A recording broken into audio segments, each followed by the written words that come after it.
राज्य सचिव यांचा राष्ट्रवादी काँग्रेस पार्टीमध्ये प्रवेश होतो आहे। तेजस रुपेश दादा पाटील यांचा राष्ट्रवादी काँग्रेस पार्टीमध्ये प्रवेश होतो आहे। तेजस ढकी युवा उद्योजक समाजसेवक, रोशन कृष्णा पुजारी तटकरे साहेबांच्या शुभ हस्ते आपल्या सर्वांच्या उपस्थितीमध्ये हा पक्ष प्रवेश सोहळा संपन्न होत आहे। शैलेश शिंदे,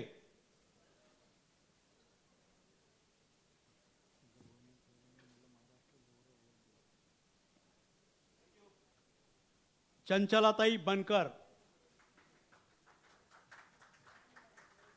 मुंबईच्या राष्ट्रवादी मुंबई अल्पसंख्याक काँग्रेसचे उपाध्यक्ष हाजी मुदस्सर पटेल,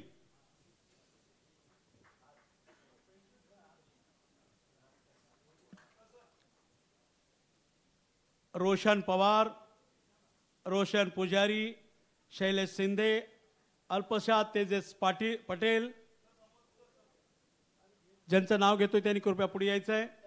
रोहन ढोले, प्रतीक कल्याणकर, कल्पेश कुलकर्णी, हितेश सावंत, निकेश घरत। आदरणीय तटकरे साहेबांच्या शुभ हस्ते आपल्या सर्वांच्या उपस्थितीमध्ये राष्ट्रवादी काँग्रेस पार्टीमध्ये प्रवेश होत असलेल्या सर्वांचं मनापासूनचं स्वागत। ओमकार वेदांते, कुणाल काळभोर, पवन नरवडे, सचिन मोरे, नवाज खान या सर्वांचं आपण टाळ्याच्या गजरामध्ये स्वागत करूया। ॲडव्होकेट वैशाली पंडित, अंजनी सराफ, माळो विकास शहा, सीमा राऊत, जया परब, शीतल चव्हाण, प्रिया घावटे, कविता रानावडे, स्नेहा पांडे, शामिना कावळे, गीता दरगाज, भूमी ठाकूर, बानू बिराजदार, सैफी दिग्गी, सुरेखा जाधव, रेखा चौहान, बाली वारती, निगार मुजावर, लक्ष्मी सुतार, उल्पत शेख, उरण पनवेल परिसरातील दीर्घकाळ वेगवेगळ्या राजकीय पक्षामध्ये काम करणाऱ्या प्रमुख सहकाऱ्यांनी आज राष्ट्रवादी काँग्रेस पक्षामध्ये प्रवेश केला। समाजसेवा करत असताना राजकीय पक्षाचा आधार लागतो ही भूमिका मनोमन काही सहकाऱ्यांना त्या ठिकाणी पडली। माझ्या जिल्ह्याचे अध्यक्ष सुधाकर घारे यांनी या कामामध्ये, अनिकेत तटकरे यांनी या कामामध्ये पुढाकार घेतला आणि या सर्व सहकाऱ्यांचा आज पक्षप्रवेश राष्ट्रवादी काँग्रेस पक्षामध्ये या ठिकाणी झाला। विशेष करून पनवेल उरणच्या परिसरामध्ये सुद्धा पक्षाचं संघटन, पक्षाचा विचार अधिक जनमानसापर्यंत पोहोचवण्याचा दृष्टिकोन, नागरी भागातले प्रश्न वेगळे आहेत, त्या परिसरामध्ये औद्योगिकीकरण आहे, तिथल्या भूमिपुत्रांचे अनेक प्रश्न आहेत। अशा वेळा या लढाऊ सहकाऱ्यांच्यामुळे त्या सगळ्या भूमिपुत्रांना न्याय देण्याचं काम राष्ट्रवादी काँग्रेस पक्षाच्या कार्यकर्त्यांच्या माध्यमातून अजितदादांच्या नेतृत्वाखाली घडेल असा विश्वास या निमित्ताने मी व्यक्त करतो। केंद्रीय नेतृत्वाजवळ विशेष करून राज्याचे मुख्यमंत्री देवेंद्रजी यांनी मुख्यमंत्री, दोन्ही उपमुख्यमंत्री यांच्या निवेदनासह भेट घेतली आणि मला विश्वास आहे की या देशाचे संवेदनाशील पंतप्रधान आदरणीय मोदी साहेबांना मराठवाड्यातील, उत्तर महाराष्ट्रातल्या पूरग्रस्त परिस्थितीची पूर्णपणाने माहिती आहे।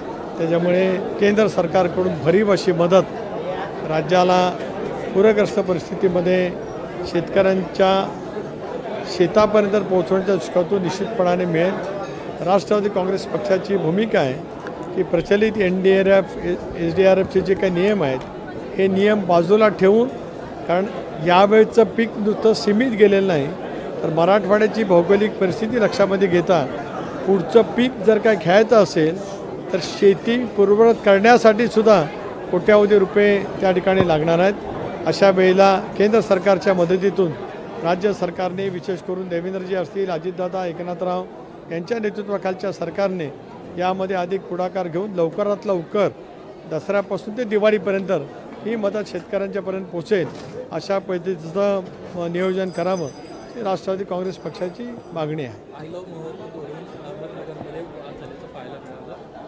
त्या ठिकाणी रांगोळी काढण्यात आली होती। पुसण्यात आले त्यावरून पोलिसांना लाठीचार्ज या संवेदनशील मुद्द्याच्या बाबतीमध्ये सुद्धा राज्याच्या गृह विभागाच्याकडून निश्चितपणे त्या ठिकाणी पावलं उचलली जात आहेत। माझी सर्वांनाच विनंती आहे की काही विशिष्ट भावना निर्माण करत समाजामध्ये अंतर निर्माण केल्याच्यामुळे अनेक वेळेला वेगवेगळे प्रश्न त्या ठिकाणी निर्माण होत असतात। महाराष्ट्रात शिवशाहू फुले आंबेडकरांच्या सामाजिक समतेचा आविष्कार असणारा हा महत्त्वाचे राज्य देशांतील आहे। अशा वेळेला या घटना वारंवार घडणार नाहीत याची खबरदारी प्रत्येकाने घेणं हे महत्त्वाचं ठरू शकेल। महाराष्ट्रामध्ये बँकांकडून शेतकऱ्यांना निधी गेलेला आहे तो कर्ज फेडण्याच्या सध्या शेतकरी जो आहे तो पूर्वच्या परिस्थितीमध्ये अडकलेला असताना अशा पद्धतीने त्यांना नोटिसा देणं कितपत योग्य वाटतं आणि याच्यामुळे सरकारवरती टीका सुद्धा होते। ही अत्यंत चूक आहे। ज्या बँकेकडनं अशापेक्षा नोटिसा शेतकऱ्यांकडनं गेल्या असतील, मुख्यमंत्र्यांना माझी विनंती आहे, उपमुख्यमंत्र्यांना माझी विनंती आहे की अशा बँकांच्यावरती तातडीने त्या ठिकाणी कारवाई केली जावी। कारण इतकं संवेदनाहीन बँकांचे अधिकारी वागत असतील तर ते पूरग्रस्तांची एकतऱ्हेने चेष्टा करत आहेत ही त्यांनी तत्काळ थांबवावी आणि असं करण्याची पुन्हा कोणाच्यामध्ये धमक म्हणजे कोण अशा पैसे करणार नाही अशा पद्धतीची कारवाई त्या संबंधित अधिकाऱ्यावरती राज्य सरकारने केली पाहिजे। राष्ट्रीयकृत बँक असेल तर त्यालासुद्धा राज्य सरकारचे अधिकार आहेत आणि केंद्राच्या अर्थ मंत्रालयाकडे सुद्धा या बाबतीमध्ये बोलणं आवश्यक ठरेल।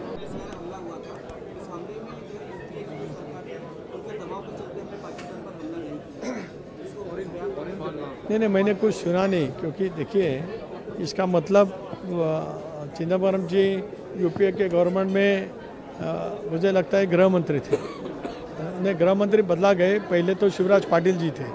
26/11 का जब इंसिडेंस हो गया था तब अभी उनका बयान मैंने तो सुना नहीं, लेकिन वरिष्ठ नेता के नाते उन्होंने देश की परराष्ट्र नीति इसके ऊपर टिप्पणी करते समय जब वो सत्ता में थे, आज अभी नरेंद्र मोदी साहब के नेतृत्व में जो कुछ हम परराष्ट्र नीति का धोरण हमने लिया है, ख़ास तौर पर अतिरेकी पाकिस्तान के स्पॉन्सर जो कर रहे थे उनके अड्डे पर जैसे हमला और जैसे कि उनको सबक हमारे सेना दल के प्रमुखों ने किया है, भारत का देश का हर नागरिक उससे गौरवित है और मुझे उम्मीद है कि आने वाले दिनों में कोई भी ऐसी घटना नहीं होगी।